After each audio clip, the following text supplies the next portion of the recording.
de 2019? La première chose qu'il explique, c'est la vérité. La vérité, c'est que les résultats qui ont été proclamés ne correspondent pas à la réalité, ne correspondent pas à la réalité de la volonté des Camerounais. La deuxième chose, c'est que si aujourd'hui nous acceptons que l'on publie des résultats qui ne correspondent pas à la réalité, alors que nous avons démontré à la face du monde que ce que le Conseil constitutionnel et avant lui la Commission nationale de recensement général des votes avaient déclaré était faux, alors il n'y a aucune raison d'espérer en une élection législative ou municipale, parce que ce n'est pas parce que c'était une élection présidentielle que les résultats qui ont été publiés sont des résultats faux. C'est parce que les résultats faux servent le président actuel et le pouvoir en place. Et si les résultats faux servent aujourd'hui le président actuel et le pouvoir en place, ils les serviront encore demain. Donc, ce qui s'est passé cette année, ce qui s'est passé depuis, avant même d'ailleurs, et depuis le 7 octobre, se reproduira l'année prochaine comme ça s'est produit en 2011, comme ça s'est produit en 2013, comme ça s'est produit en 2004. Et ce que nous voulons changer, ce que nous avons décidé de changer en rejoignant le mouvement pour la renaissance du Cameroun et en recueillant les suffrages et la confiance des Camerounais, c'est cet état de choses. Cet état de choses de tricherie permanente. Nous voulons que la volonté du peuple soit respectée. Nous voulons que les Camerounais se sentent heureux et fiers du mot « république » qui est utilisé pour définir leur nation. Mais donc, les partenaires stratégiques du Cameroun, notamment la France, la Grande-Bretagne, sont en train de reconnaître la victoire du président Paul Biya, lui adresse des félicitations. Va-t-on repartir à une autre élection? Ça ne dépend pas des partenaires. Et les partenaires, vous avez raison d'utiliser ce terme. Ce ne sont que les partenaires de décider qui doit être notre président de la République. Ça dépend de nous. Et que les partenaires approuvent ou désapprouvent n'est que le reflet de ce que nous faisons nous. La question qu'il faut se poser, c'est qu'est-ce que nous faisons, nous, Camerounais, par rapport à cet état de choses. Personne aujourd'hui ne discute que les procès-verbaux des commissions départementales de vote sur la base desquels le président de la République actuelle a été déclaré vainqueur des dernières élections ne sont pas le reflet de la réalité, que ce sont des faux. Personne aujourd'hui ne vous dit « je suis convaincu de la sincérité de ces documents ». Donc, à partir de là, la question pour nous est de savoir que veut le peuple camerounais. Est-ce qu'il veut qu'encore une fois, on lui vole son pouvoir souverain, qui est celui qui lui est conféré par la Constitution, qui est le reflet des valeurs qui sont les nôtres, ou est-ce que le peuple camerounais veut que cette fois-ci sa volonté soit entendue? De toute façon, les partenaires se plieront à notre volonté. La question pour nous est de savoir aujourd'hui quelle est cette volonté et de la manifester. Mais le professeur Maurice Kamto, lui, a déclaré il y a quelques jours encore qu'il utiliserait tous les moyens légaux pour défendre sa victoire. Mais on a l'impression qu'il dit une chose, mais c'est autre chose qu'on assiste. Parce que là, on annonce une marche avec une planification. Mais la marche est légale, cher monsieur. On marchera sur le pont sur le Vaury. Mais est-ce que c'est autorisé? C'est tout à fait légal. Non. C'est autorisé, oui, c'est autorisé par la Constitution de notre pays. Vous apprêtez à poser une question qui est le reflet d'une mauvaise connaissance de la loi de notre pays. Nous n'avons pas à demander à qui que ce soit l'autorisation de manifester. La Constitution dit que nous avons le droit de manifester. Les accords internationaux que nous avons signés, les valeurs que nous défendons disent que nous avons le droit de nous exprimer et que ce droit, personne ne peut nous l'enlever. Ce que nous devons faire, c'est lorsque nous faisons une manifestation publique, déclarer cette manifestation aux autorités. Au fil des années, ces autorités au service de l'adversaire du professeur Kamto dans le cadre des élections présidentielles, les autorités ont commencé à convaincre l'ensemble des Camerounais qu'il fallait que ce monsieur ou que au nom de ce monsieur, autorise la liberté d'expression. Mais s'il faut une autorisation pour s'exprimer, ce n'est plus une liberté. La loi qui dit qu'il faut faire une déclaration aux autorités compétentes, dit bien que c'est un droit. Son premier article, son deuxième article disent bien que c'est un droit de manifester. Et nous avons l'intention d'exercer ce droit. Et justement, Maître Dorky, parce que vous êtes avocate, c'est tant mieux. Nous allons nous abreuver à votre pédagogie sur ces questions-là.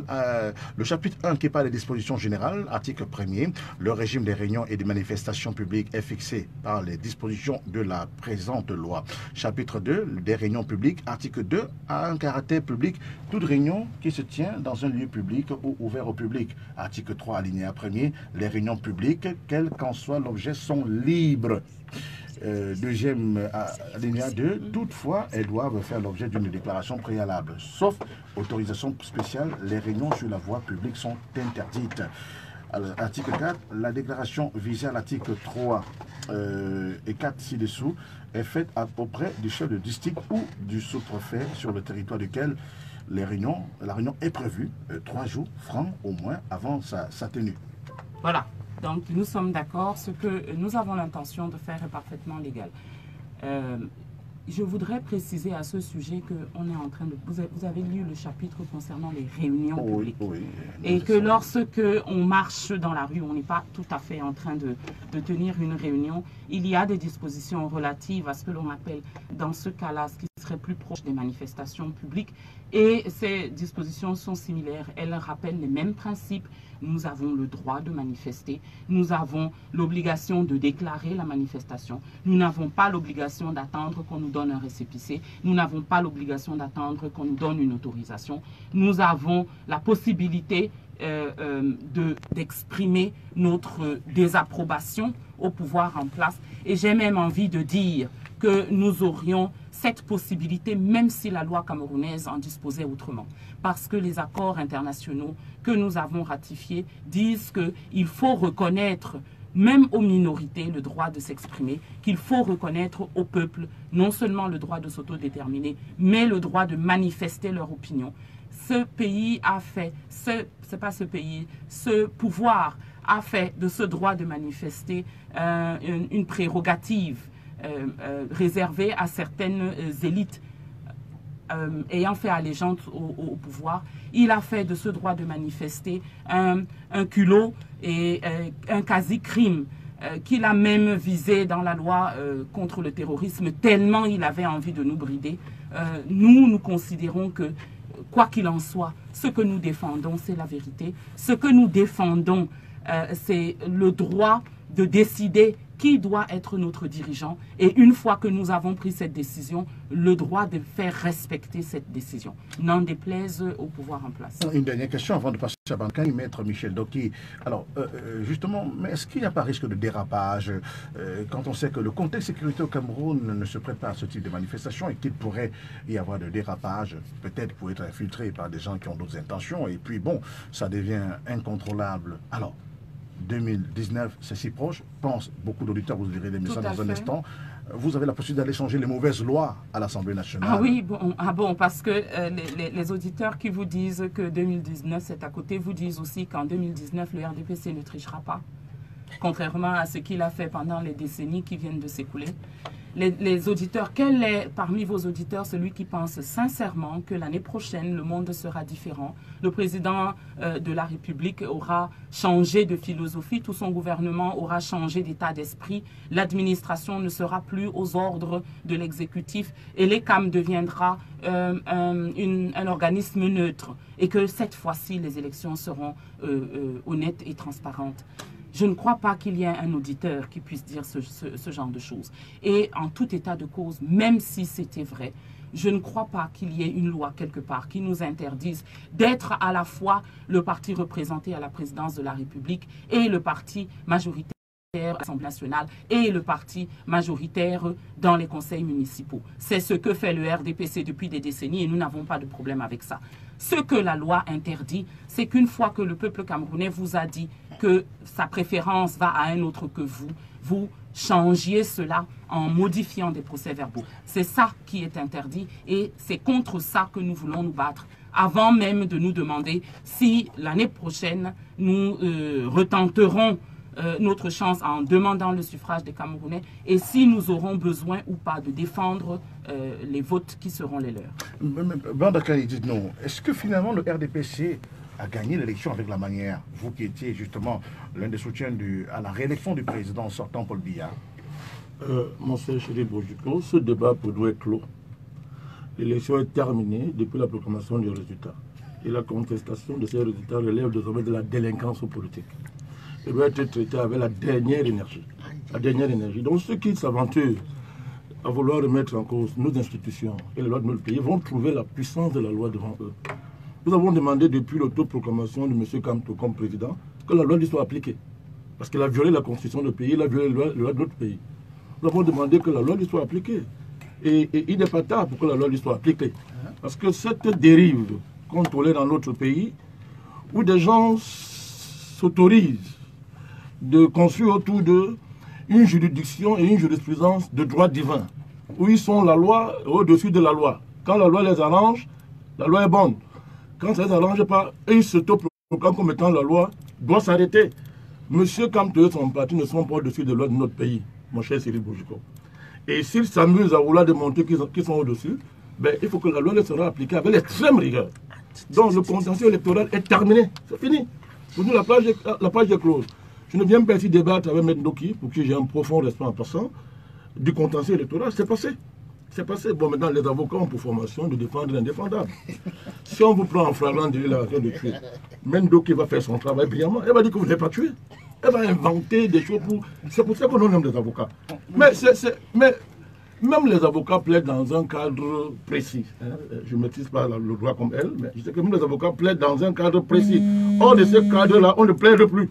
Le cadre du contentieux électoral, c'est le Conseil constitutionnel. Et personne n'a obligé M. Kamto et son MRC à aller là-bas. Il s'est autoproclamé président. Il fallait qu'il démontre qu'il est président.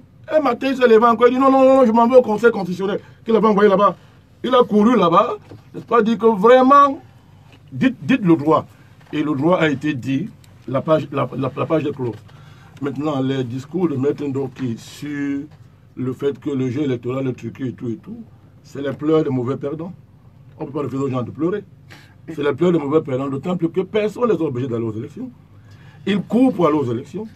Ils peuvent vous casser la gueule, permettez-moi l'expression, Cyril Bojiko, si vous leur dites de ne pas y aller, n'est-ce pas? Mais une fois qu'ils vont aux élections, dès qu'ils sont perdants, ils estiment que le cadre du jeu n'est pas transparent, n'est pas clair. C'est un discours partisan, c'est un discours politicien, c'est un discours qui manque de fair play et c'est une insulte à la dignité démocratique. Maître Ndoki Michel, pourtant le président du MRC, Maurice Kamto, lui avait dit qu'il n'enverra personne dans la rue. Est-ce que ce qui va se passer n'est pas en contradiction avec ces déclarations? Alors, avant de répondre à cette question, je voudrais dire moi aussi que j'ai beaucoup de respect pour M. Bandakani parce que je ne crois pas qu'on doit juger un être humain aux opinions qu'il défend et à la manière dont ses opinions varient. Je suis d'accord avec lui, c'est la deuxième chose que je veux dire, sur le fait que le contentieux post-électoral est clos. Nous ne sommes pas ici en train d'essayer de convaincre le Conseil constitutionnel de quoi que ce soit. Pourquoi est-ce que nous sommes allés devant le Conseil constitutionnel? Pour l'entendre dire la vérité, pour que les peuples camerounais et le monde entier nous entendent dire la vérité. Et la vérité, c'est que c'est au Conseil constitutionnel de dire quelle était la décision du peuple camerounais. C'est au Conseil constitutionnel de se satisfaire des preuves que la Commission nationale de recensement général de vote lui apporte de ce qu'était le contenu de la décision des Camerounais. Et dans ce cadre-là, il ne faut pas renverser la charge de la preuve quand on vient vous dire le recours que nous avons déposé n'était pas un recours pour voir déclarer le président Kamto, président de la République. C'était un recours pour annuler un processus électoral dans des régions où il ne s'est pas passé conformément à la loi. Ce contentieux est clos, mais je voudrais qu'on évite les mélanges de genres en ce qui concerne son objet et qu'on trahisse la pensée de l'équipe qui est allée devant le Conseil constitutionnel. Maintenant, est-ce que le professeur Kamto avait dit qu'il n'enverrait pas les gens dans la rue et est-ce qu'il a changé d'avis? Je voudrais vous dire, Monsieur Bojiko, que moi qui me tiens ici devant vous aujourd'hui, je ne suis pas en train de défendre l'opinion du professeur Kamto ou le poste du professeur Kamto. C'est fini cette époque où nous nous engagions en politique et je suis entourée d'autres personnes qui sont des militants fervents du mouvement pour la renaissance du Cameroun. C'est fini cette époque où on s'engageait en politique pour quelqu'un. On s'engage en politique pour soi-même. Si nous disons que nous allons aller là où il faut pour que la volonté du peuple camerounais soit entendue et respectée, c'est pour nous-mêmes, ce n'est pas pour le professeur Kamto. Le professeur Kamto a accepté, et il l'a dit à plusieurs reprises, d'être aux côtés des Camerounais pour porter leur ambition de renaissance de ce pays. Qu'il accepte de se porter à leur côté est une faveur pour laquelle nous, en tant que militants, nous lui sommes reconnaissants parce qu'il avait une carrière professionnelle brillante jusqu'ici. Que ce qu'il fait aujourd'hui signifie des bouleversements profonds et vraiment pas un impact positif dans sa vie. Il le fait parce que la douleur, la misère et la difficulté dans laquelle vivent et l'injustice qui règne dans ce pays le meurtrissent. Et c'est la même chose pour nous. Donc nous descendons dans la rue s'il faut. Pour l'instant, on n'est pas en train de parler de ça. Mais nous descendons dans la rue, nous portons ces t-shirts, nous ferons du bruit, nous nous arrêterons, nous ferons ce qu'il faut pour que le pouvoir en place comprenne que 2018 est une année différente et qu'il n'est pas question que notre volonté ne soit pas entendue. Maître Doki, est-ce qu'aujourd'hui, la deuxième place que M. Kamto a pu obtenir de cette élection, du moins on s'appuiera sur les résultats officiels programmés par le Conseil constitutionnel, on n'a pas d'autre choix que ça, est-ce que ça ne donne pas à Kamto justement la légitimité d'être cette nouvelle force de l'opposition qui amènera le président Biya à gouverner autrement? Question pour ce parti, le MRC et tous ses membres, de préparer les prochaines échéances électorales en toute sérénité. Deux réponses. Premièrement, j'ai du mal à regarder la réalité comme vous et je ne peux pas m'empêcher de le souligner. J'ai entendu à plusieurs reprises dans les médias dire aujourd'hui le président actuel de la République a été élu, c'est un fait. Ce n'est pas un fait. Ce qui est un fait, c'est que le Conseil constitutionnel a proclamé des résultats. Maintenant, est-ce que le fait qu'il nous fasse la faveur, entre guillemets, de considérer que nous sommes désormais le parti leader de l'opposition signifie qu'il va diriger autrement? Mais regardez ce qui s'est passé avec le parti qui était le leader de l'opposition avant nous et vous aurez la réponse à la question. Est-ce que nous sommes en train d'espérer que l'actuel président de la République change? Est-ce que nous sommes en train d'espérer que le RDPC change? Non. Nous sommes en train de dire que nous préférons le mode de survie.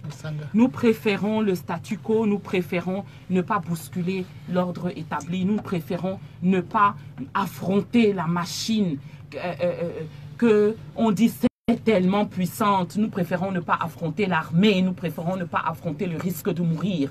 C'est ça que l'on dit. On ne dit pas que nous espérons que ce pays va aller mieux. Et nous sommes aussi des Camerounais et nous disons que cette désespérance, nous n'en voulons pas. Nous faisons le choix clair, conscient, déterminé de l'espérance.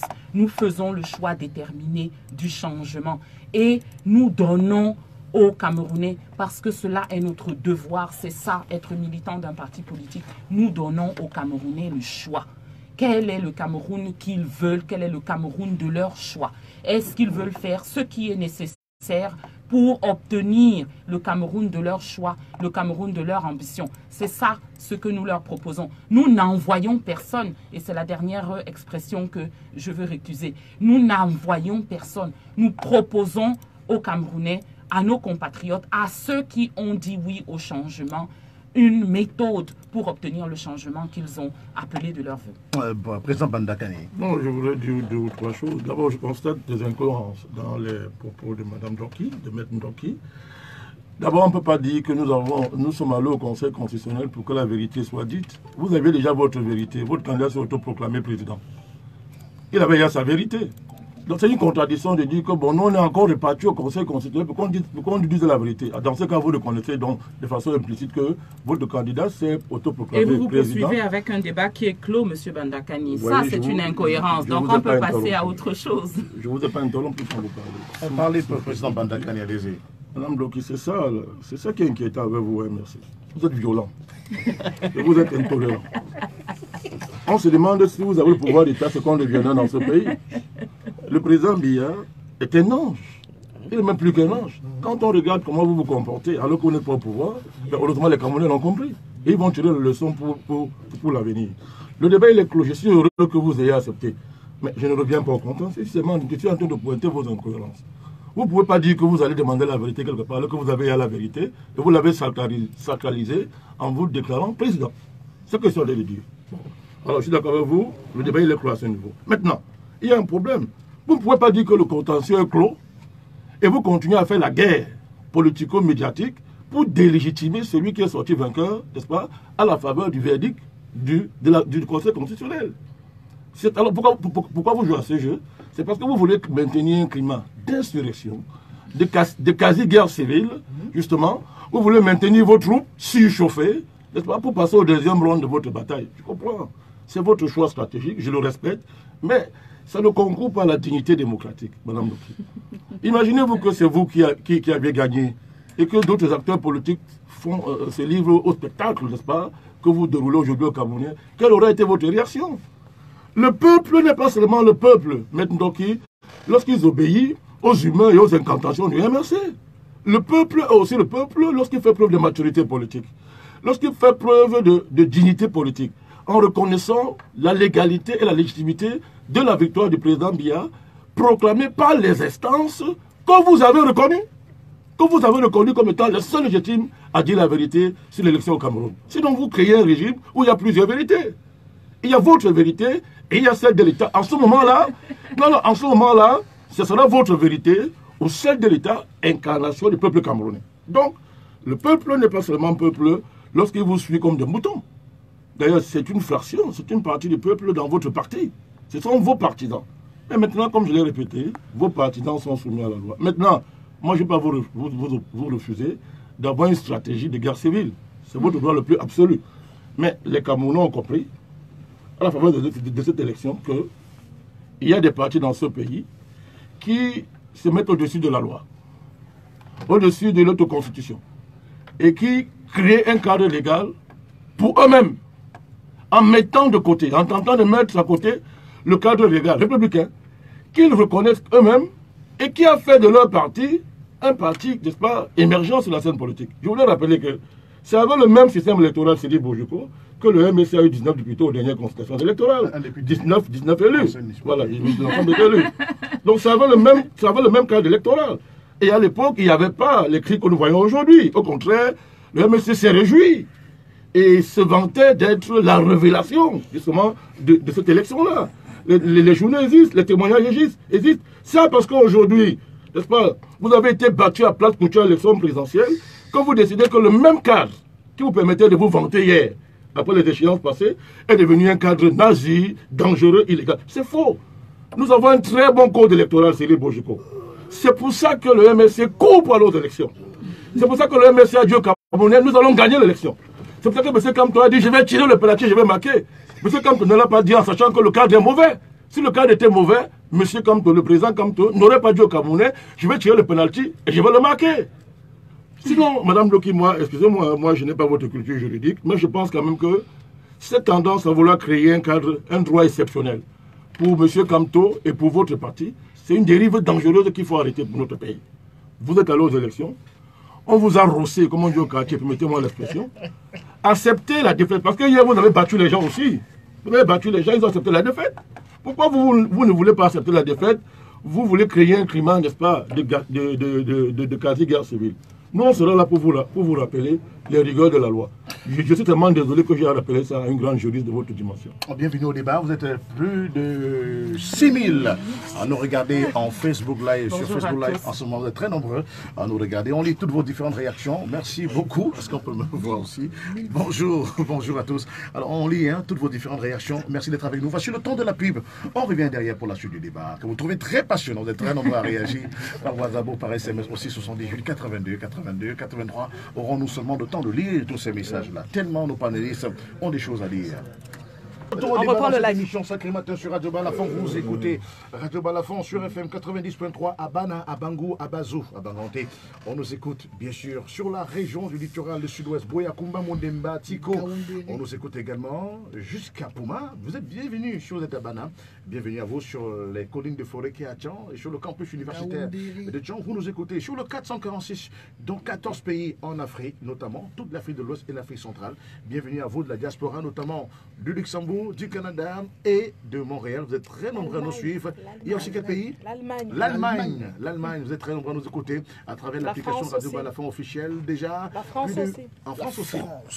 8000 personnes regardent ce débat en ce moment sur les différents téléphones connectés sur Facebook. 8000 personnes qui nous regardent. Bandakani, Maître Ndoké. Mais dis donc, vous êtes populaires tous les deux. Vous êtes de bons clients pour les médias. Je crois que l'actualité est un bon client pour les médias.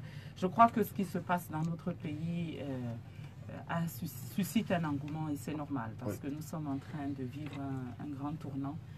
Quoi qu'en dise mon cher ami. Et puisque j'ai la parole, je voulais réagir sur des affirmations du type nous entretenons un climat d'insurrection, nous devrions obéir. J'avoue que je ne comprends pas. Voilà quelqu'un qui dit que 71% de personnes qui se sont déplacées, donc 71% des Camerounais qui se sont déplacés pour aller voter, ont dit qu'ils voulaient la force de l'expérience. Et quand un pauvre fou de l'autre côté dit que ce n'est pas ce qui s'est passé et qu'il veut que l'on descende dans la rue pour dire que ce n'est pas ce qui s'est passé, ils ont peur d'une insurrection. Mais une insurrection de qui? Puisque la quasi-totalité des Camerounais veulent que les choses restent ce qu'elles sont. Ce n'est pas sérieux.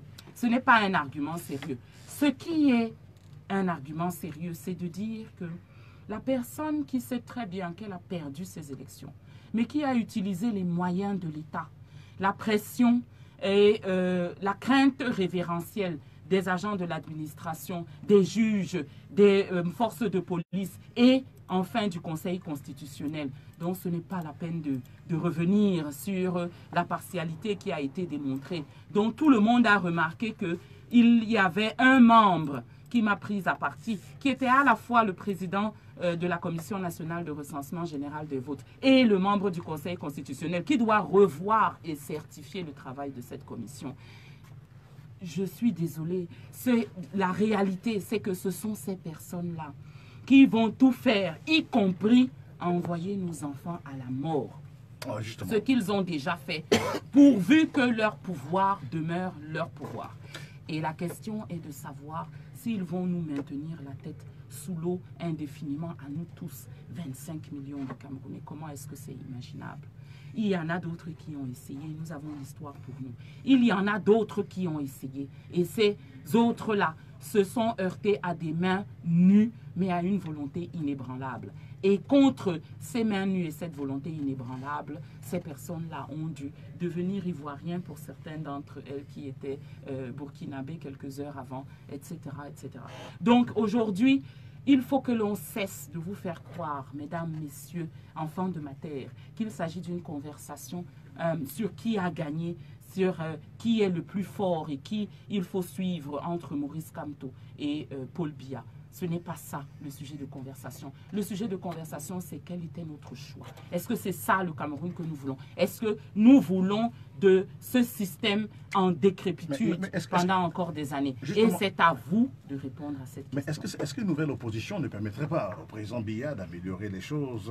Mais nous ne pensons pas qu'il puisse améliorer quoi que ce soit. Ça fait 36 ans qu'il est président de la République et je ne sais pas, près de 50 ans qu'il est en charge d'améliorer la vie des Camerounais. Et jusqu'à présent, ça n'a rien donné. Président Bandakani, les 7 prochaines années du président Biya à la tête du Cameroun, vous, en tant que analyste des questions politiques, c'est plus cette cassette que je retire en ce moment, vu justement ce qui se passe, la nouvelle carte politique est déjà modifiée avec désormais un nouvel interlocuteur parlant de l'opposition qui sera le MRC et ensuite le Cabral Libé et son parti univers du professeur Koumvondor, et après également l'opposant historique, le SIF, qui est toujours là. Est-ce que le président Biya, ça peut changer, ça peut influencer la direction du pays que jusqu'ici a donné le président Biya au destin des Camerounais? Monsieur Cyril Bojiko, tous vos souhaits, qui sont des souhaits d'ailleurs très nobles, ne peuvent pas se réaliser si nous continuons à entretenir un climat de guerre civile dans notre pays. Je vais revenir dessus.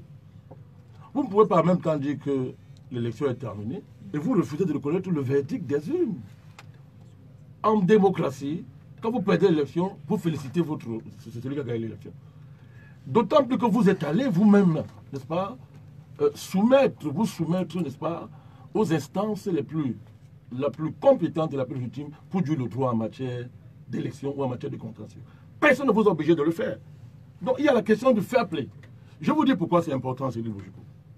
La question du fair play est importante pour les pays comme les nôtres parce que vous savez qu'on est dans un contexte international où nos pays, entre guillemets, ont une faible capacité de négociation à l'égard de l'extérieur pour des raisons historiques, n'est-ce pas, que nous tous nous connaissons. Lorsqu'on construit une dynamique politique qui consiste matin, midi, soir, à délégitimer les institutions, à dénigrer celui qui a reçu le mandat du peuple, à dire qu'il était un voleur d'élection, qu'il était un tricheur. Qu'est-ce qu'on est en train de construire? On est en train de construire la faible capacité du pays à se positionner au niveau international face aux partenaires. Voilà pourquoi la question du fair play est très importante en politique. Madame Doki le sait très bien. Elle le sait très bien. C'est très important. Donc, il faut que les gens soient des démocrates. Si vous acceptez les règles du jeu, vous ne les mettez pas en cause après.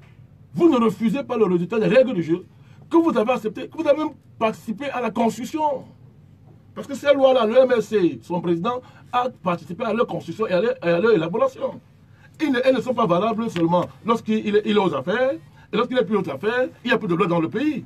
Donc la condition même de la transformation des conditions de vie de nos populations a une dimension mentale. Il y a un environnement politique qu'il faut construire pour que notre pays soit gouvernable sereinement. Or, moi je suis en train de dire, qu'est-ce qu'on constate? La stratégie du MRC a été que ou c'est nous, ou c'est le chaos. Alors maintenant, le chaos n'a pas suivi parce que le peuple a compris, mais on fait tout pour l'entretenir. Alors, parlons-en.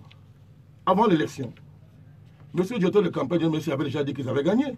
Avant même le contentieux électoral. Avant même le vote. Mais ce n'est pas vous et moi, c'est du Bojiko, qui avons demandé à M. Paul Rikingue d'aller faire une conférence pour dire qu'ils ont déjà gagné et qu'ils vont défendre leur victoire par tous les moyens. Il n'y a même pas encore eu vote. Ça veut dire quoi?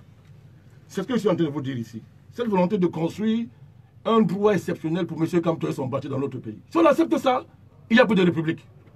Quand des gens à une élection vont à une élection, ils sont des démocrates, disent-ils. Ils n'ont pas de modernisation démocratique. Ils n'ont pas de modernisation politique. Et avant même qu'il y ait vote, vous avez déclaré que vous avez déjà gagné. Le président Kamto n'a rien dit, n'a pas rappelé son directeur de campagne à l'ordre. Ça veut dire quoi? Voilà pourquoi on parle d'agenda, Cyril Bojiko. Et ce climat, je voudrais terminer. Ce climat n'est pas bon, il ne faut pas l'entretenir pour la sérénité politique. Nous avons besoin de pacifier nos rapports sociaux. C'est ça aussi la démocratie. Il faut pacifier nos rapports sociaux. Il faut qu'une opposition, si le MRC est deuxième, est devenue la deuxième force politique de ce pays à l'issue du présidentiel, mais qu'elle entre dans une démarche politique digne de ce nom. Peut-être la prochaine fois, ils gagneront. Qui sait, peut-être demain, ça sera meilleur pour eux. Mais cette volonté, cette violence verbale, cette violence institutionnelle qu'on inflige, n'est-ce pas, à notre pays et à notre peuple n'est pas digne. Je reviens à la question de l'impartialité ou pas des membres du Conseil constitutionnel. C'est une honte, mon cher Bojiko. Madame Loki sait très bien que ce qui fait l'impartialité de quelqu'un, d'un membre du Conseil constitutionnel, c'est la loi. C'est la loi. Ce n'est pas ses appartenances politiques, c'est la loi. C'est la loi qui le consacre indépendant. Madame Loki, c'est la loi. Alors, on vous a vu, vous, avocat, membre du MSC, défendre l'intérêt de votre parti. Alors, vous êtes en même temps partisan, juge et parti, parce que vous êtes autoproclamé. Je suis avocat, donc je suis juge, effectivement. Ben, laissez-moi y aller, Madame Doki. Votre vie ne doit pas être facile. Non, vraiment. Laissez-moi, je vous en prie.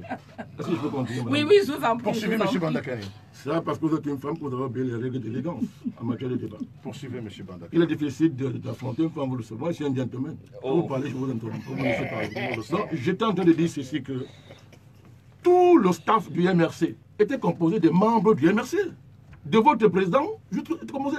Donc, pour vous, Il est possible que, tout en étant membre d'un parti, vous défendez la loi, vous dites le droit et vous demandez à l'État, aux membres du Conseil constitutionnel, d'être des saints qui n'ont pas d'appartenance ou bien qui n'ont pas d'histoire.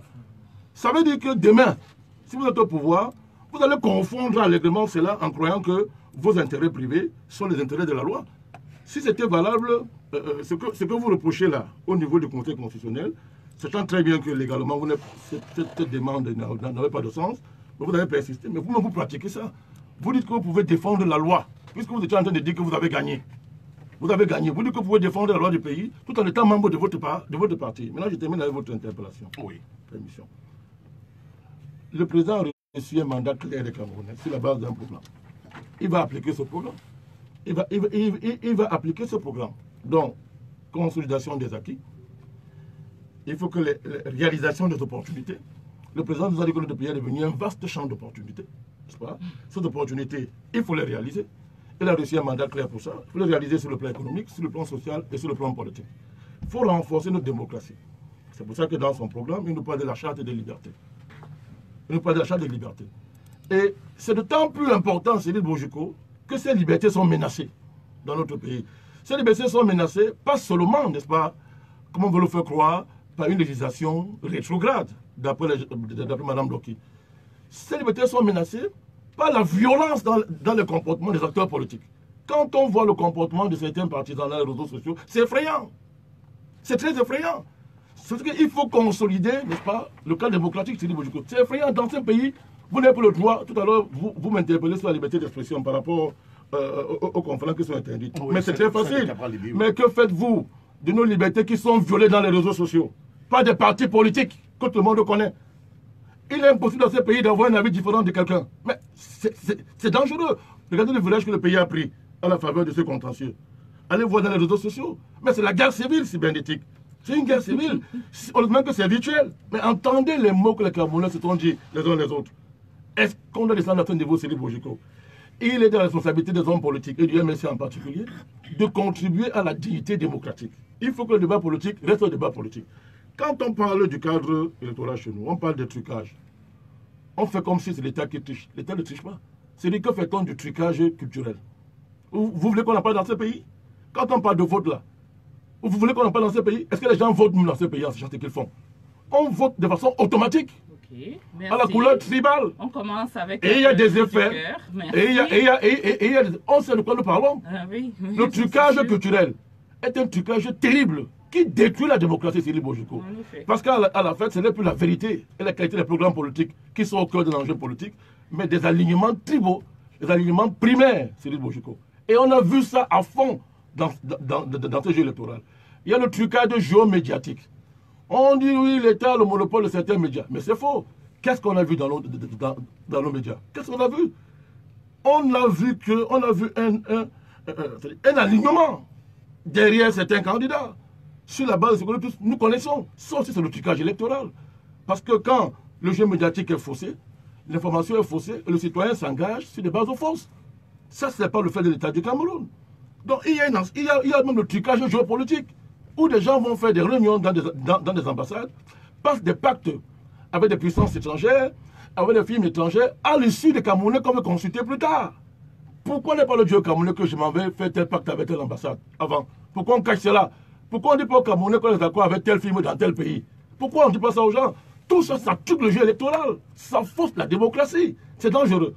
Donc, au-delà, n'est-ce pas, d'un programme à respecter, il faut qu'on crée les conditions justement pour que ce programme soit respecté, pour que le pays soit gouvernable. Que les gens attendent leur tour, le jour ils gagneront. Mais on va applaudir. Mais il faut arrêter le deuil. Justement. Et puis quand on fait le deuil, on n'est pas obligé de brûler le village.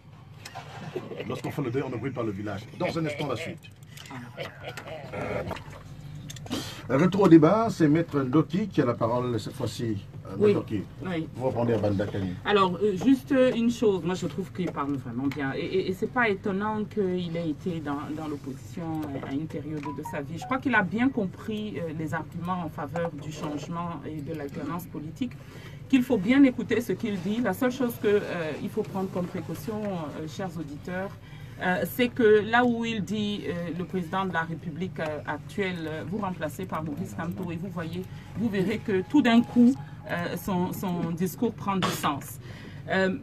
Moi, je pense qu'il ne faut pas se laisser engluer dans cette conversation passéiste qui est entretenue à dessein sur ce qui aurait dû, ce qui aurait pu, pourquoi est-ce qu'on fait ci, pourquoi on fait ça, pourquoi nous sommes allés devant le Conseil constitutionnel, pourquoi nous nous sommes présentés aux élections. Je crois qu'il ne faut pas se laisser engluer là-dedans parce que je crois que chacun des Camerounais, et ils étaient vraiment nombreux, moi j'étais émerveillée d'entendre, de voir ce qui s'est passé le 16, le 17, le 18 octobre. J'étais émerveillée. Vous aviez des commentaires du type les gens regardent les débats devant le Conseil constitutionnel comme on regarde un match de la Champions League. Et pour moi, c'est un sursaut vraiment historique du peuple camerounais. Donc je crois qu'un peuple qui s'intéresse autant, un peuple qui s'arrête et qui arrête même de regarder le football. Désolé pour nos Lions qui jouaient contre le Malawi ce jour-là.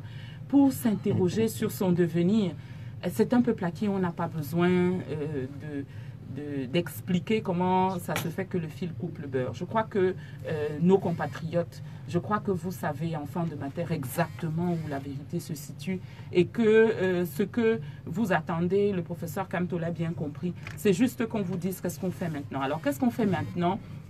Vendredi 26, samedi 27 et dimanche 28, nous allons écrire sur tous les supports possibles et imaginables, des t-shirts, des polos, des chasubles, des pancartes, sur des autocollants, des papiers format A4 que nous allons coller sur nos véhicules. Non au hold-up.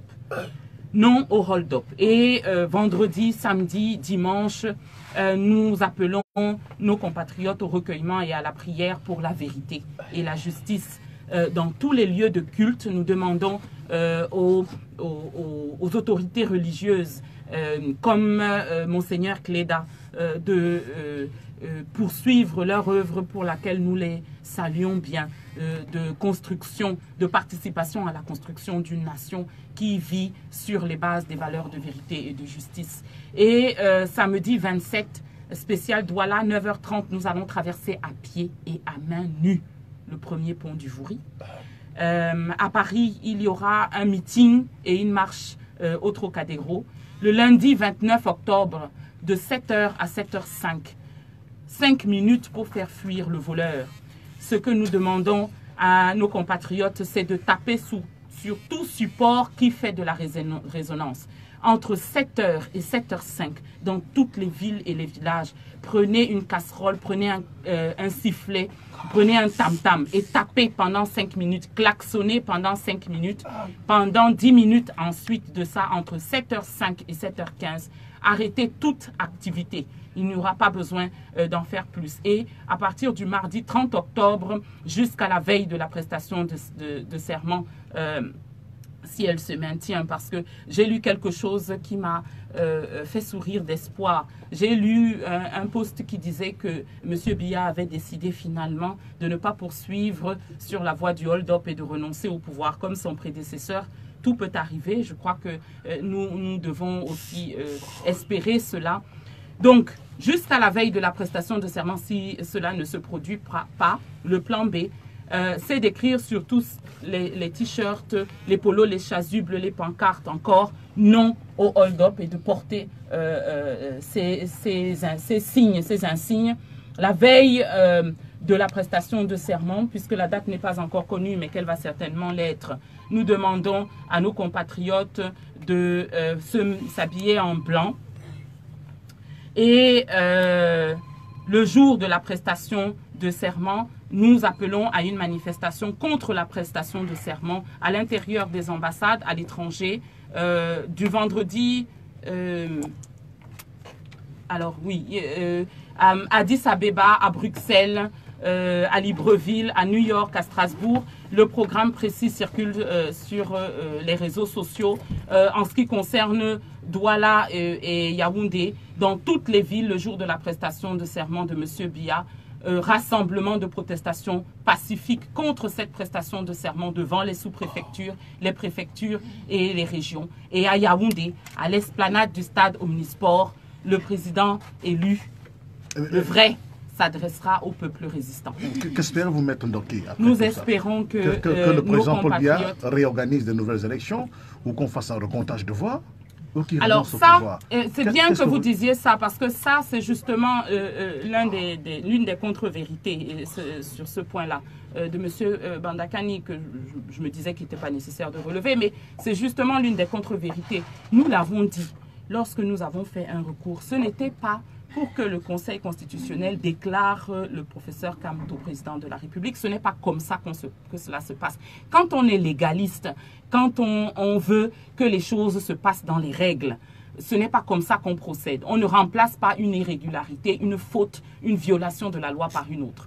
Ce que l'on fait, c'est qu'on demande, et c'est ce que nous avons fait dans le cadre de ce recours, au Conseil constitutionnel d'annuler les élections dans les 7 régions, d'annuler le scrutin dans les 7 régions dans lesquelles des irrégularités graves ont été constatées et où on a pu constater que le reflet qui a été envoyé à Yaoundé ne correspond pas à ce qui s'est passé sur le terrain et on réorganise.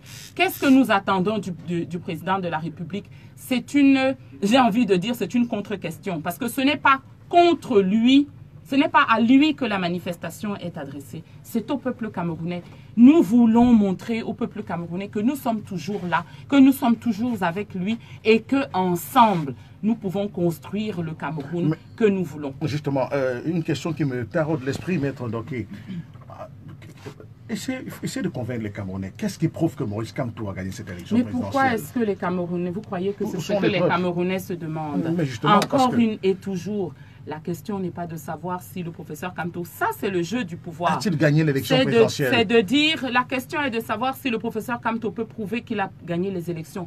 Il n'a pas à rapporter cette preuve. Qu'est-ce qu'on va en faire? Le processus, monsieur Bojiko, le processus est le suivant. Il y a 8 candidats. Les électeurs choisissent, on compte. Quand on a fini de compter, on dit d'abord aux commissions locales, ensuite aux commissions départementales, ensuite à la commission nationale et ensuite au Conseil constitutionnel. Voilà ce que les comptes donnent. Et dans le cas d'espèce, le 7 octobre, entre le 7 octobre et le 22 octobre, ce qui s'est passé, c'est que l'on a, étape après étape, menti aux autorités sur ce qui avait été dit et menti en définitive aux Camerounais. C'est ça qu'il faut corriger. Ce n'est pas qu'il faut prouver que le professeur Kamto a gagné les élections. Nous avons fait notre décompte. Nous avions des représentants. Nous avions des représentants dans les bureaux de vote. Peut-être pas dans tous. Bien sûr qu'ils n'étaient pas partout. Nous n'avions pas... Là, vous étiez absent. On dit qu'ils sont toujours tort. Non, mais on n'était pas absent. On a été chassés, battus, poursuivis. D'accord? Donc, ne dites pas que dans ce cas-là, on a tort. Quand on est victime d'une violence, on n'a pas tort de fuir la violence. Ce n'est pas vrai. Et d'ailleurs, ce n'est pas ce que nous demandons aux gens. Nous ne demandons pas aux gens de rester se faire tuer. Ce n'est pas ce qu'on demande à nos militants. Donc, non, ça ne se joue pas là où on est ça ne se joue pas là où on est absent. Et ce n'est pas parce que nous étions absents que nous disons qu'il faut reprendre le processus. C'est parce que même si nous étions absents, ce qui a été dit, les procès-verbaux qui font foi, les procès-verbaux des commissions départementales de supervision ne sont pas, les procès-verbaux qui ont été signés dans ces départements ne sont pas ceux qui ont été approuvés par le Conseil constitutionnel. C'est ça qu'on est en train de dire. Est-ce qu'on peut mettre les 2 procès-verbaux en mondovision? Alors, c'est une très très bonne idée et je crois que c'est ce qui a été demandé au Conseil constitutionnel le dernier jour de la procédure. Vous vous souvenez que c'est ce qui a été demandé, oubliant qu'il était juge et non partie. Hein, parce que monsieur Bandakani vous dit que il ne comprend pas bien le droit, c'est pas son domaine. Et vraiment, quand il confond le rôle d'un avocat et le rôle d'un juge, on s'en rend bien compte. Le juge qui a oublié qu'il était juge et pas une partie a commencé à fournir des éléments qu'il croyait être des éléments de preuve. Il vous a produit 6 procès-verbaux alors qu'on lui en demandait 36. Et il a produit parmi ces 6 procès-verbaux 5 qui n'avaient été signés nulle part et 1 qui était signé partout. Cela veut dire que les 30 procès-verbaux qu'il n'a pas produits sont la preuve qu'il n'a pas la preuve que la personne qu'il a demandé qu'on déclare président de la République est effectivement le président de la République. Ça s'arrête là. Pour le peuple camerounais, ça s'arrête là. À partir du moment où le Conseil constitutionnel a pris une décision sur la base d'un peut-être, on arrête là. Parce qu'on ne met pas quelqu'un à un poste aussi important. Quand on voit le désastre que le fait d'avoir cette personne-là à ce poste ont provoqué au Cameroun. On a célébré dernièrement les 2 ans de la catastrophe des ECA. Quand on voit le désastre que cela c'est d'avoir quelqu'un qui n'est pas à sa place comme président de la République, on peut se rendre compte qu'on ne peut pas mettre quelqu'un président de la République sur la base d'un peut-être. Et c'est ce qu'on a fait. Et c'est ça qu'il faut corriger. La raison pour laquelle nous vous appelons à manifester, c'est qu'il faut corriger cette situation qui consiste à mettre quelqu'un au pouvoir sur la base d'un peut-être.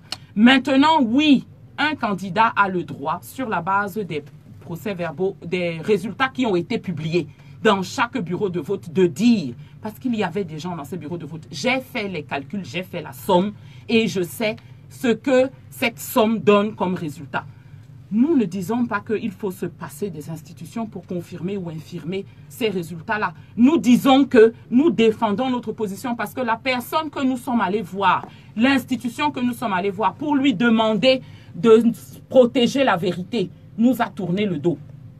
Et que maintenant, il ne reste plus que le peuple camerounais. Que nous ne pouvons pas tourner le dos au peuple camerounais si toutes les institutions qui sont en charge de le protéger l'ont fait. Nous restons aux côtés du peuple camerounais et nous voulons que la voix et la volonté du peuple camerounais soient entendues. Nous voulons que cette nation qui est à genoux du fait de l'égoïsme d'une poignée de membres de l'élite se relève, dresse la tête, regarde droit devant elle et aille de l'avant.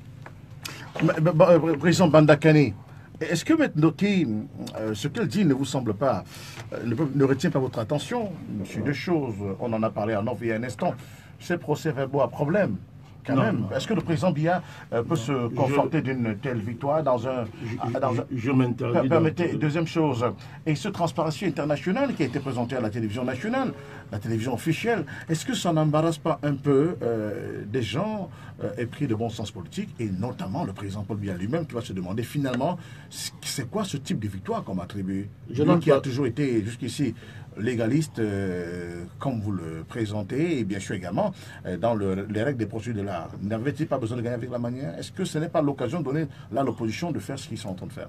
Monsieur Cyril Bojiko, ce n'est pas à vous que je veux rappeler ça. L'instance qui a habilité à dire le droit en matière de contentieux électoral, c'est le Conseil constitutionnel. Dit le droit. Les commentaires de Maître Ndoki, les commentaires du MRC, ça n'engage que. Il faut faire attention à ériger les commentaires. Tout à l'heure, j'ai parlé de délinquance politique. C'est même devenu la criminalité politique. Tout à l'heure, je vais dire pourquoi. Les tendances, il ne faut pas cautionner même d'1 seconde cette démarche-là. Parce que la seule instance qui dit le droit en la matière, c'est le Conseil constitutionnel. Le reste, ce sont les commentaires.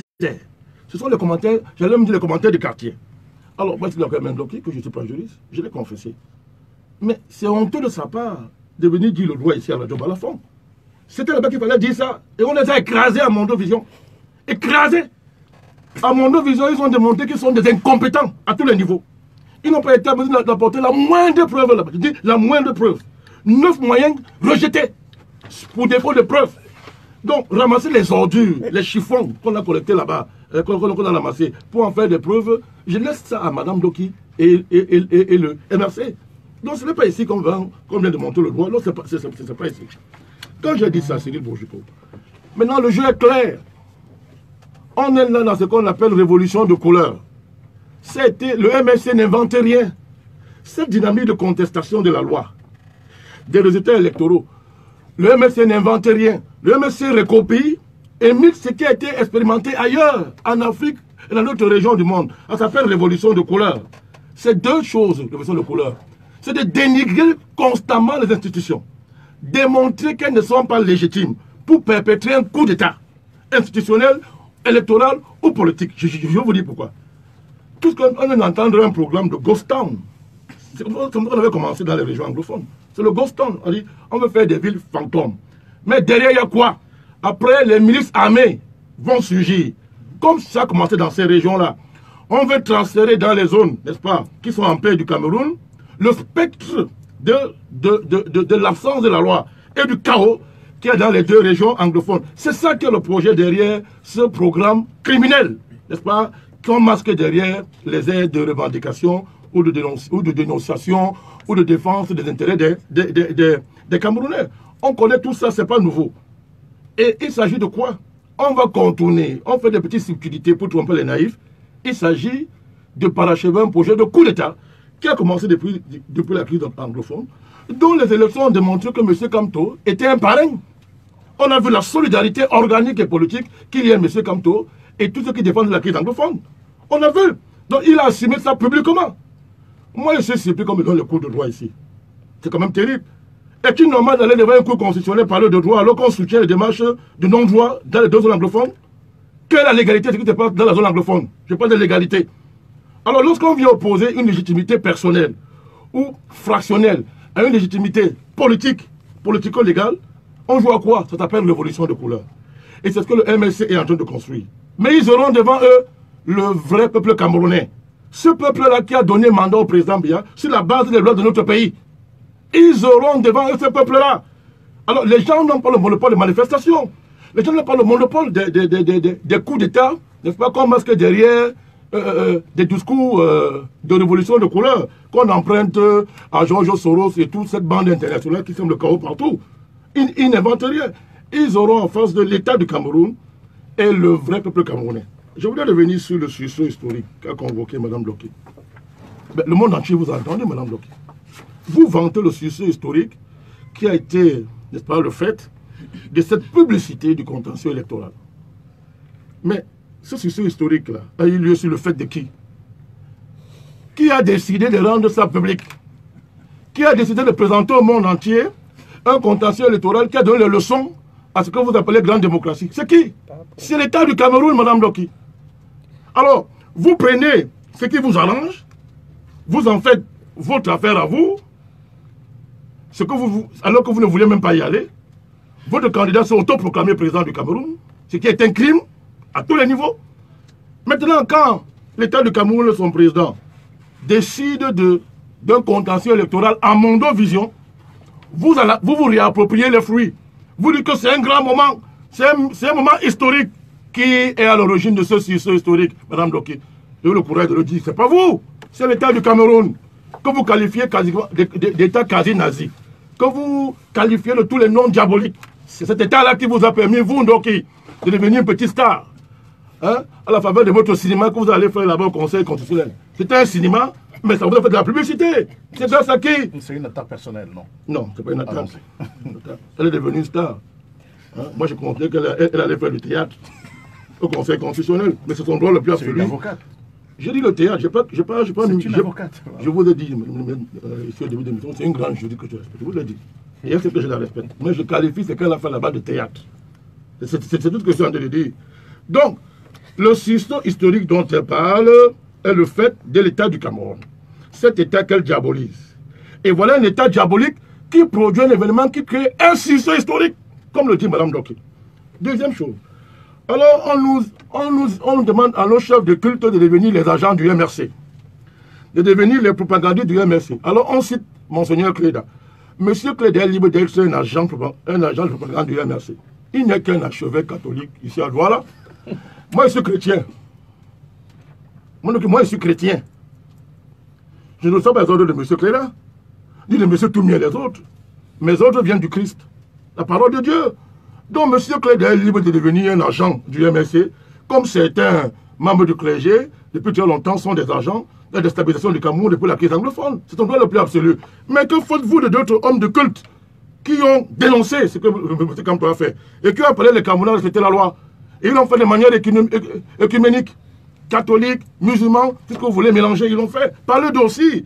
Vous pas seulement convaincre. Toujours la division. Toujours créer les oppositions. Opposer. Vous n'avez pas répondu à ma question sur Transparency International. Je vais y arriver. Non, je n'ai pas peur. Je vais y arriver. Toujours en train d'opposer une partie des Camerounais et une autre partie des Camerounais, Cyril Bojiko. Quand on parle du peuple, mais on parle de quel peuple? Il s'exprime quand le peuple? Il s'exprime politiquement parlant dans le cadre des élections. Et particulièrement l'élection présidentielle. C'est comme ça que le peuple se définit comme peuple. Une fois qu'il a fait, on est du côté du peuple quand on respecte les instruments qu'il s'est donnés pour libérer sa volonté, Cyril Bojiko. Ça a été le cas, attendez, ça a été le cas de l'élection présidentielle. Tous ceux qui organisent la contestation sur la base, n'est-ce pas, sur des bases partisanes, tous ceux qui veulent convoquer je ne sais pas quoi, quel machin, pour justifier la contestation, on est malheureux ce qu'a dit Cyril Bojiko. Tout à l'heure, vous me convoquez, vous me disiez que j'attends Maître Ndoki. Mais vous avez entendu tout à l'heure qu'il y a une manifestation à Paris pour faire fuir le voleur. Le voleur, c'est qui? Le voleur, c'est qui? On parle d'injure. Le voleur, c'est qui? On me donne une leçon de morale ici. Voilà des gens qui organisent des manifestations à Paris pour faire fuir le voleur. Le voleur, c'est qui? On parle du président Biya. L'éthique, la dignité, l'élégance, c'est de quel côté? Donc, cette tendance à opposer des bons Camerounais d'un côté, les mauvais d'un côté, et les bons, ceux du MRC, c'est dangereux politiquement. C'est dangereux politiquement, d'autant plus que ce peuple-là, on ne le découvre pas seulement à la faveur des élections. Le peuple, si on parle de lui, Cyril Bojiko, il existe avant les élections. Il existe depuis. Il y en a qui découvrent le peuple camerounais à la faveur de leurs ambitions présidentielles. Ils se rendent compte subitement qu'il y a des sauveteurs, qu'il y a des Camerounais. Mais quand ils sont candidats à l'élection présidentielle, ils ne les connaissent pas. Il y en a qui découvrent un peuple après avoir été très à fond dans un gouvernement qui qualifie aujourd'hui de gouvernement diabolique. En ce moment-là, ils ne pensaient pas au peuple. Un peu de cohérence. Pour terminer avec transparence. Qu'est-ce qu'on veut nous démontrer avec cette affaire de transparence? Qu'est-ce qu'on veut nous démontrer? Que les observateurs auraient été retournés, on a usurpé l'identité de transparence internationale, mais jusqu'à présent, j'attends les preuves. J'attends les preuves. Oui, maintenant, j'attends les preuves. Le fait qu'il y ait eu un communiqué de transparence ne suffit pas. Puisque ces gens ont été formés par transparence. C'est eux qui les ont formés. C'est eux qui les ont formés. Le fait que s'il y a des querelles d'identité entre transparence, n'est-ce pas, et cet observateur, ce n'est pas le fait de l'État du Cameroun. Mais Transparence ne les a pas reconnus. Est-ce que ça ne... Non, est-ce qu'il les a formés, dans la perception qu'on a de cette élection présidentielle? Non. Est-ce qu'il les a formés? Est-ce qu'il les a formés? Oui. C'est Transparence qui a formé ces gens. Maintenant, les querelles entre, n'est-ce pas, l'identité, ça relève les affaires intérieures de Transparence et pas de l'État du Cameroun. Pourquoi je veux le dire? Parce qu'ils ont déclaré qu'ils ne sont pas de Transparency internationale, non? Et ils ont dit qu'ils sont arrivés au Cameroun comme observateurs indépendants et ils allaient envoyer leur rapport à Transparency International. C'est ce qu'ils ont déclaré, nous avons des enregistrements. Qui les a formés? Ils n'ont pas été formés. Ce sont des agents que vous connaissez. Non, je vous dis qu'ils ont subi une formation de la part de Transparency International. Vous ne savez pas, je vous le dis. Oui. Ils ont subi. Maintenant, ce querelle-là... parce que vous êtes trop oui. Alors, on se serait attendu que Transparency, par exemple, constate très tôt cette situation. Ça n'a pas été le cas. Ça a été fait après coup, pour des raisons qu'on connaît, à cause de certaines solidarités, entre guillemets internationalisantes, qui entre certains candidats et Transparency internationale. Maintenant, si vous prenez Transparency pour faire une référence, pour remettre en cause la qualité de l'élection présidentielle, c'est du Bojiko, je vous conseille de ne pas prendre ce risque. Vous savez pourquoi? Parce que Transparency, historiquement, a des acquaintances extraordinaires avec l'État du Cameroun. Il ne faut pas qu'à la faveur de leur querelle d'une querelle électorale, Transparency nous fasse croire que l'État camerounais c'est le diable. Or, la Transparence est l'ami de l'État du Cameroun, à travers ses représentants nationaux, dont Akere Mouna, à travers à travers son premier président, M. Peter Tetgen, qui, vous vous rappelez, ici était venu dire que le Cameroun est l'État le plus corrompu du monde. Mais lorsqu'il est venu ici et qu'on lui a présenté le Cameroun, il a changé son classement. Donc, ils sont en train de vous dire qu'il y a des relations qui lient l'État du Cameroun, n'est-ce pas, à travers les agents de Transparence et Transparence. Posez-vous la question, pourquoi seulement? C'est la question de cette élection, n'est-ce pas, que Transparence fait comme si, n'est-ce pas, l'État du Cameroun était un État diabolique. Maître Ndoki, vous avez la parole pour répondre à Bandakani. Non, je crois que ce n'est pas pour répondre à Bandakani, parce que, de toute façon, d'abord, je ne sais pas s'il parle pour qu'on lui réponde. J'ai juste... moi, je crois qu'il faut... Je crois qu'il faut beaucoup de patience et vraiment... Je suis très admirative devant les Camerounais. Je suis très admirative devant vous tous ici. Je crois qu'il faut beaucoup de patience pour écouter ce que nous venons d'écouter et rester serein. Il faut une grande capacité de résilience. Quand on est quelqu'un qui, comme à Fundong, n'a plus de réseau Internet, a difficilement accès à la nourriture. Vous parliez de Mundemba tout à l'heure. Quand on habite à Mundemba et qu'on ne peut pas arriver chez soi par la route que pour y arriver, il faut passer par la mer parce que la route est trop dangereuse, qu'on a du mal à avoir accès aux équipements basiques de survie. Quand on vit dans le Lébialem et que comme mon bailleur, pour aller enterrer son père, il faut qu'on aille chercher un pass. Parce que maintenant, pour circuler dans notre pays, dans certaines régions, il faut avoir des laissez-passer.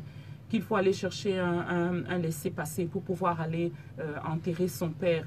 Qu'on doit rester debout en alerte et jeter de la terre sur la dépouille de son père à la va-vite parce que ça tire au loin et qu'il faut qu'on se dépêche de partir avant la nuit.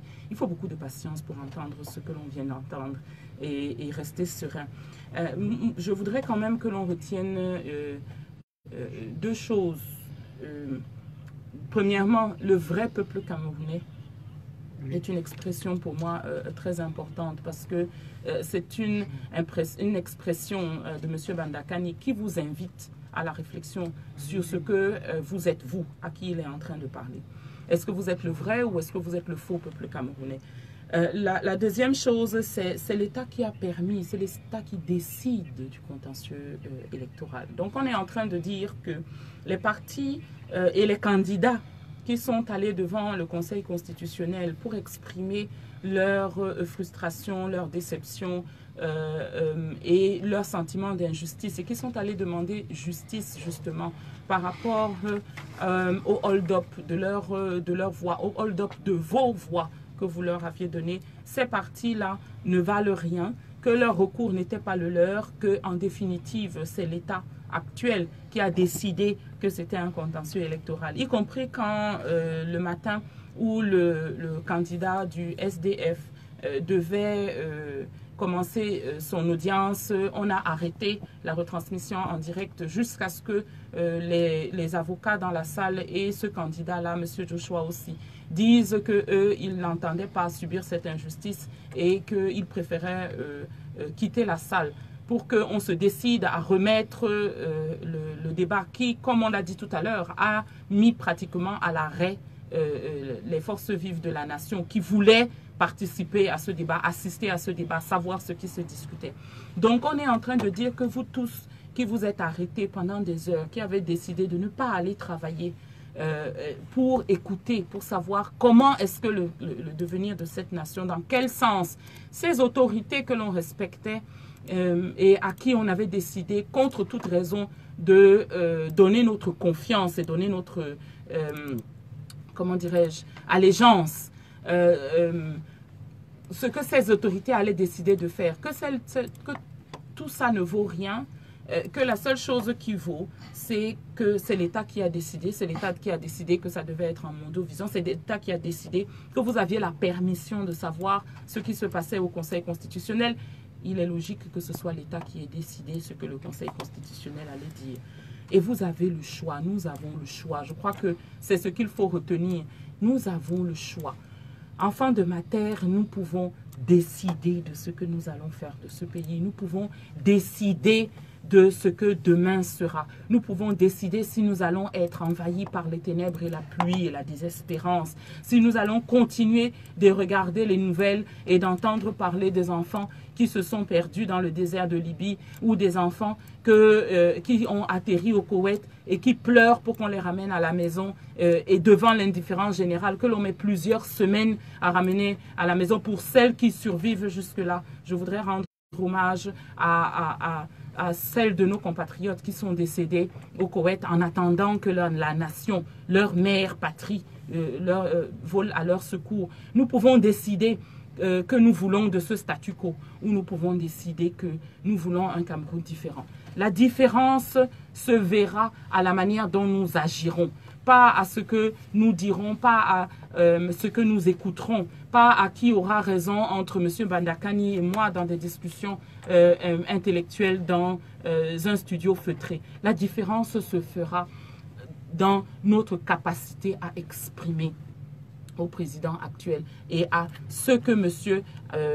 Bandakani appelle le vrai peuple camerounais, que nous sommes là, que nous sommes grands et forts, qu'ils sont grâce à nous et que nous avons décidé maintenant que nous allions être pour nous-mêmes.